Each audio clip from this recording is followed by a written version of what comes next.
धडा 6वा.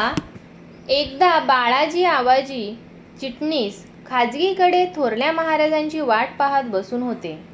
तेवढ्यात तेथे शंभूराजे आले. चांगला एकांत होता.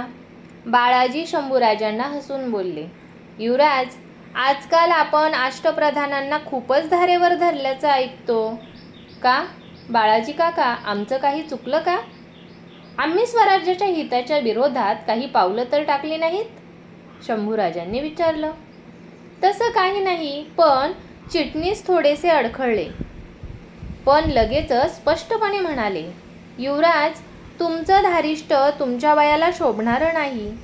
दुनियेतले हुशार शासनकर्ते आपल्या शत्रूला एक वेळ आंधळेपणानं अंगावर घेतील, पण तेच शासनकर्ते डोळसपणे आपल्या कारभाऱ्यांशी वैर घ्यायचं टाळतात.